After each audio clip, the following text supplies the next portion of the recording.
नमस्कार, डेली 9 के news file bulletin में आपका स्वागत है। मेरा नाम है मार्तंड सिंह। इस बुलेटिन में हम आपको बताएंगे कि सुप्रीम कोर्ट ने बुलडोजर एक्शन पर एक बार फिर तल्ख टिप्पणी करते हुए क्या कहा है, और बताएंगे कि हिंडनबर्ग रिसर्च ने एक बार फिर अडानी ग्रुप पर क्या आरोप लगाया है। साथ ही जानकारी देंगे कि योगी की मंत्रिपरिषद बैठक में क्या बड़ा फैसला लिया गया है। लेकिन उससे पहले नजर डालते हैं आज की हेडलाइंस पर। सुप्रीम कोर्ट से केजरीवाल को बड़ी राहत, सीबीआई मामले में कोर्ट ने दी जमानत। केजरीवाल को ट्रायल कोर्ट में होना होगा पेश। दिल्ली शराब घोटाला मामले में आरोपी हैं अरविंद केजरीवाल। सुप्रीम कोर्ट ने फिर बुलडोजर एक्शन पर की टिप्पणी, कहा बुलडोजर एक्शन कानूनों पर बुलडोजर चलाने जैसा, कोई आरोप संपत्ति नष्ट करने का आधार नहीं हो सकता। हिंडनबर्ग ने अडानी ग्रुप पर फिर लगाया बड़ा आरोप, स्विस बैंकों में अडानी के 2600 करोड़ फ्रीज। अडानी ग्रुप ने आरोपों को बताया झूठा। मायावती ने अखिलेश यादव की सफाई पर दिया जवाब, कहा इतने साल बाद सफाई देना कितना उचित। योगी मंत्रिपरिषद की बैठक में लिया गया बड़ा फैसला, यूपी विधानसभा उपचुनाव से पहले बदले मंत्रियों के प्रभार वाले जिले। पीएम मोदी का 3 दिनों का यूएस दौरा, क्वाड में करेंगे शिरकत। 21 से 23 सितंबर तक अमेरिका में होंगे पीएम मोदी। अब खबरों की चर्चा करते हैं विस्तार से। सुप्रीम कोर्ट ने एक बार फिर बुलडोजर एक्शन पर तल्ख टिप्पणी की है। कोर्ट ने कहा कि बुलडोजर एक्शन देश के कानूनों पर बुलडोजर चलाने जैसा है, किसी के अपराध में शामिल होने का आरोप उसकी संपत्ति ध्वस्त करने का आधार नहीं हो सकता। एक घर गिराने से जुड़ी याचिका पर सुनवाई के दौरान जस्टिस ऋषिकेश राय, जस्टिस सुधांशु धूलिया और जस्टिस एसवीएन भट्टी की बेंच ने यह टिप्पणी की है।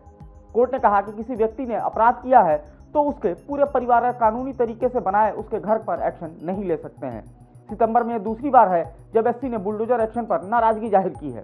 इससे पहले 2 सितंबर को कोर्ट ने कहा था कि किसी केस में व्यक्ति दोषी भी हो तब भी ऐसी कार्रवाई नहीं की जा सकती। सुप्रीम कोर्ट ने 2 सितंबर को जमीयत उलेमा हिंद की याचिका पर सुनवाई की थी।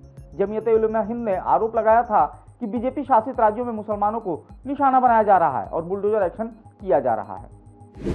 बात करेंगे अगली खबर की। अडानी ग्रुप पर हिंडनबर्ग ने एक बार फिर बड़ा आरोप लगाया है। अमेरिकी short selling firm Hindenburg research ने एक्स पर एक पोस्ट के जरिए कहा कि स्विट्जरलैंड में मनी लॉन्ड्रिंग केस की जांच के तहत अडानी ग्रुप के 6 स्विस बैंक अकाउंट्स में $310 मिलियन फ्रीज कर दिए गए हैं।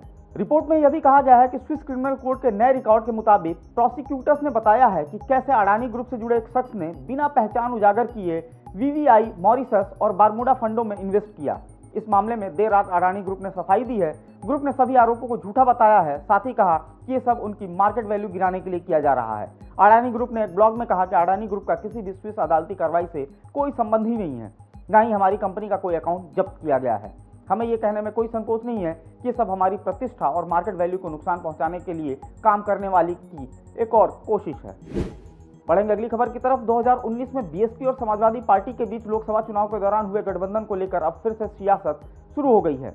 दोनों पार्टीज की ओर से गठबंधन टूटने के कारणों पर बयानबाजी जारी है। बीएसपी चीफ मायावती की ओर से आरोप लगाए गए, तब सपा प्रमुख अखिलेश यादव ने उन आरोपों पर पलटवार किया। अब एक बार फिर से मायावती ने अखिलेश यादव को जवाब दिया है। मायावती ने कहा कि मेरे बयान देने पर इतने साल बाद सफाई देना कितना उचित और विश्वसनीय है, ये सोचने वाली बात है। बीएसपी चीफ ने साफ किया कि बीएसपी सैद्धांतिक कारणों से गठबंधन नहीं करती है, और अगर बड़े उद्देश्यों को लेकर कभी गठबंधन करती है तो फिर उसके प्रति ईमानदारी भी जरूरी रखती है।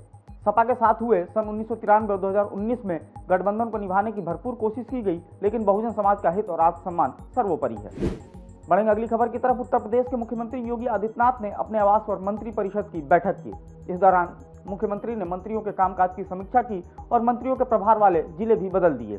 सीएम ने मंत्रियों को प्रदेश और केंद्र सरकार की योजनाओं की समीक्षा करने के साथ ही अपने जिलों में रात्रि विश्राम करने के भी निर्देश दिए हैं। यूपी के कैबिनेट मंत्रियों की बात करें तो मंत्री सूर्य प्रताप शाही को अयोध्या और बहराइच, सुरेश खन्ना को वाराणसी और लखनऊ, स्वतंत्र देव सिंह को गोरखपुर और प्रयागराज की जिम्मेदारी दी गई है। इसके अलावा नंद गोपाल गुप्ता नंदी को मिर्जापुर और बांदा, अनिल राजभर को आजमगढ़ और सिद्धार्थनगर, राकेश अचान को रायबरेली और बलरामपुर का प्रभार मिला है। बात करेंगे अगली खबर की। प्रधानमंत्री नरेंद्र मोदी 21 से 23 सितंबर तक अमेरिका दौरे पर रहेंगे। ये दौरा काफी खास होने वाला है। प्रधानमंत्री नरेंद्र मोदी का अमेरिकी दौरा ऐसे समय में हो रहा है जब अमेरिका में राष्ट्रपति चुनाव होने में ज्यादा समय नहीं बचा है। पीएम इस दौरे पर क्वाड लीडर समिट के अलावा कई बड़े आयोजनों में हिस्सा लेंगे। पीएम मोदी का अमेरिकी दौरा 21 सितंबर से शुरू होगा।